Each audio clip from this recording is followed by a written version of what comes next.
السلام عليكم ورحمة الله. ده محرك سيارة اختلط فيه الزيت بالمية وعمل ما يشبه الطحينة أو الطين، وطبعا هيتم تفكيك المحرك لعلاج المشكلة. والسؤال هنا ايه هي الطريقة الصحيحة لتنظيف مسارات دورة المية من آثار اختلاط الزيت بالمية؟ ودي سيارة تانية ما فيهاش أي مشكلة، بس صاحبها عايز ينظف دورة المية قبل ما يحط مية الريداتير الجديدة. يا ترى ايه هي أفضل طريقة لكده؟ ده اللي أنا هشرحه لك دلوقتي. الطريقتين اللي أنا هشرحهم لك دلوقتي سواء في السيارة الأولى أو السيارة التانية ميزتهم إنهم طرق آمنة واحترافية، ملهمش أي أعراض جانبية، وكفاءتهم في التنظيف ممتازة، وهتشوف بعينك دلوقتي في الفيديو، بحيث إن أنت لما تيجي تضيف مية الريداتير الجديدة يبقى أنت بتضيفها على نظافة، وضامن إن هي هتعيش وتخدم معاك أطول وقت ممكن. خلينا أوري لك.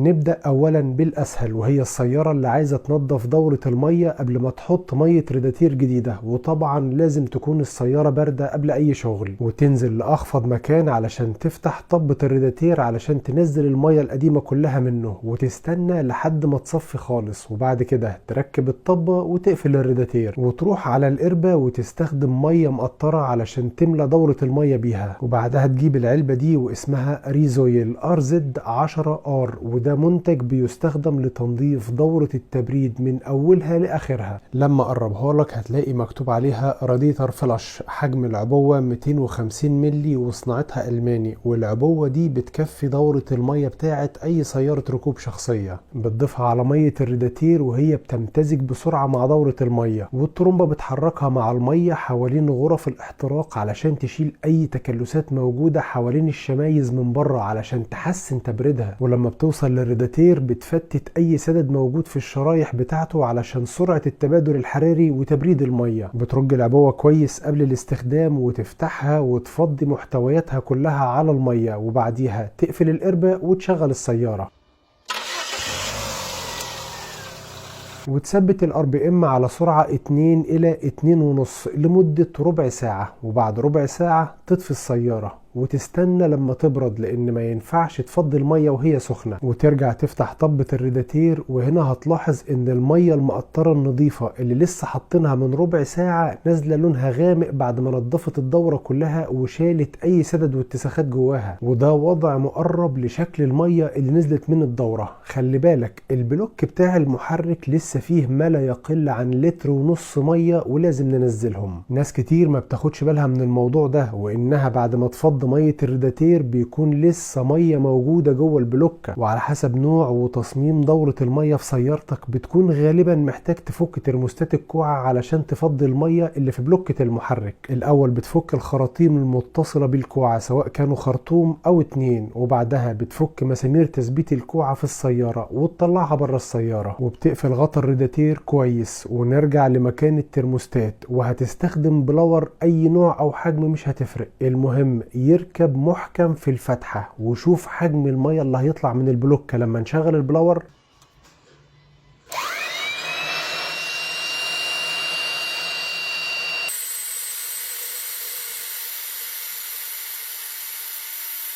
بعد ما بتخلص بترجع كل حاجة زي ما كانت وتقفل طبة الريداتير. وطبعا ما ينفعش تضيف مية مجهولة او مية حنفية، بتستخدم مية تبريد اصلية، ودي واحدة من افضل الانواع وحجمها 5 لتر، ونوعها ريزويل RZ36R، تركيزها 50-50 زي ما هو واضح. والجي 13 دي معناها ان المية مخلوطة او ممتزجة بالجليسرين صديق البيئة بدل الجلايكول، والجليسرين ممتاز جدا في التبريد ومانع تآكل لمعدن دورة التبريد، وبيمنع تكون الرواسب الكلسية. المية صناعتها ألماني زي ما هو واضح، وهسيب لكم الرابط بتاعها والرابط بتاع الفلاش تحت الفيديو للي يحب يستخدمهم في سيارته علشان ينظف دورة المية قبل إضافة المية الجديدة. زي ما قلت العبوة 5 لتر بتكفي دورة تبريد أغلب السيارات الشخصية، وخصوصا لما تفضي المية القديمة كلها من البلوكة هتحتاج 5 لتر، 4 لتر مش هينفعوك. الاضافة دي اختياري مش اجباري، وهي RZ20R. لما اقربها لك هتشوف انها ريديتر ستوب ليك، يعني مانع تسرب، وفي نفس الوقت بتحافظ على مرونة المطاط اللي بيكون في دورة المية، زي المطاط بتاع جوانات علب الريداتير، جوانات ترمبة المية، جوان ترموستات الكوعة، واي جوانات تانية. فلو انت عايز تستخدمها كوقاية، وخصوصا لو عندك نقص بسيط جدا للمية، فهي هتنفعك جدا. وبرضه هسيب لك الرابط بتاعها تحت الفيديو للي عايز يجربها. وزي ما هو واضح صناعتها ألماني. لما هتفضيها هتلاحظ ان قوامها اغلظ من المية شوية، وهو بيمتزج بالمية بسرعة وبيمشي في الدورة كلها، يعالج اي تسريبات بسيطة ويحافظ على مرونة الجوانات. بعض السيارات علشان تفرغ المية منها مش هتحتاج تفك ترموستات الكوعة، ممكن تفك خرطوم الدفاية السخنة، وبعد كده تنفخ هواء في الخرطوم اللي راجع من الريداتير، وهتوصل لنفس النتيجة.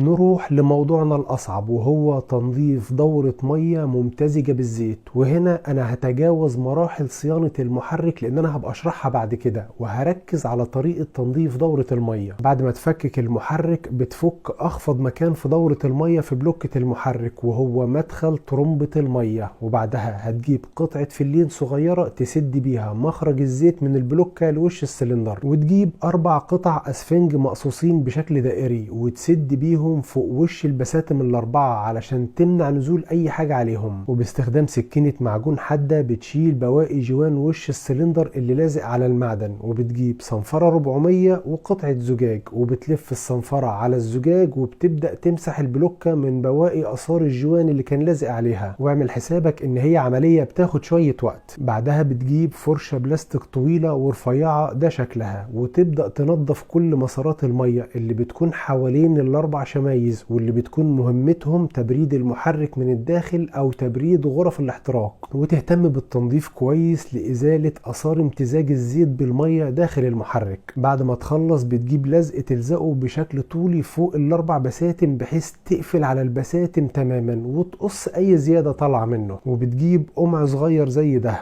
وتفضي من خلاله مية مكان ما كنا بننظف، علشان المية دي تاخد اثار التنظيف وتنزل من اخفض مكان في البلوكة، وهو فتح دخول المية لترمبة المية اللي هي هنا كده. والمرحلة دي مهمة، خلي بالك، لانك لو ما غسلتش اثار تنظيف الفرشة البلاستيك حوالين الغرف، فهي هتمشي مع المية وتروح للريداتير تسده لما تقفل المحرك. وبرضه هنتجاوز مراحل تنظيف وش البساتم، لان كل ده هيكون ليه فيديوهات تانية قريب ان شاء الله. خلينا مركزين مع موضوع المية. هتغطي البلوكة بالمشمع كويس جدا في المرحلة دي، وهتجيب خرطوم مية تدخله في اعلى مدخل للريداتير، وتفتح المية هتلاقي المية بتنزل من اخفض مكان في الريداتير. وخلي بالك ده تنظيف مبدئي، لاننا بننظف بمية باردة مش سخنة، ودي قدرتها على التنظيف بتبقى متواضعة. ونفس الخرطوم بنحطه في القربة. وخلي بالك مفيش اي خراطيم متصلة بالبلوكة دلوقتي، الخراطيم كلها بتنزل المية اسفل السيارة. وللمرة الاخيرة بنحط خرطوم المية في الخرطوم اللي بيكون طالع من المحرك لدورة المية، والهدف هو تنظيف مبدئي للخراطيم اللي خلف المحرك قبل ما نقفل. وهنتجاوز مراحل تقفيل المحرك، ودلوقتي هو اتقفل تمام التمام وفيه الزيت بتاعه وجاهز على التشغيل. وهنعمل معاه نفس الخطوات بتاعت السيارة الاولى. مية مقطرة هنملى بيها دورة التبريد للاخر، ونفس الفلاش ريزويل 10R اللي لما يسخن مع المية هيتكفل بازالة اي اثار متبقية من الزيت المختلط بالماء في المسارات. ونفس الخطوات بنشغل السيارة لمدة ربع ساعة على RPM 2 إلى 2.5، وبعد الربع ساعة نطفي السيارة ونستناها لما تبرد، ونفضي المية من الريداتير. وهسرع الفيديو علشان الوقت. ولما الريداتير يفضي ميته كلها هرفع الكاميرا من مكانها وأقرب لك علشان تشوف. المية الغامقة دي هي المية المقطرة اللي لسه حاطينها من ربع ساعة بالظبط، والفلاش هو اللي خلاها تاخد بواقي الاتساخات اللي في دورة المية كلها وتنزلها. ونفس الموضوع هنطبق نفس الحيلة بتاعت البلاور علشان نطلع كل المية اللي بتكون موجودة داخل البلوكة بتاعة المحرك. كده يبقى احنا ضمننا اننا نظفنا مسارات دورة المية كلها على اكمل وجه من اثار اختلاط الزيت بالمية. لايك وشير للفيديو علشان الناس اللي بتكون عايزة تنظف دورة المية قبل اضافة المية الجديدة تبقى عارفة الخطوات الصحيحة، وعلشان الناس اللي حصلت عندها مشكلة اختلاط الزيت بالمية تبقى عارفة برضو الطريقة الصحيحة لتنظيف الدورة. وبعد ما تضغط على زر اشتراك فعل الاشعارات عن طريق الضغط على علامة الجرس. بكده اكون وصلت لنهاية الفيديو، ونكمل مع بعض الفيديو اللي جاي بإذن الله.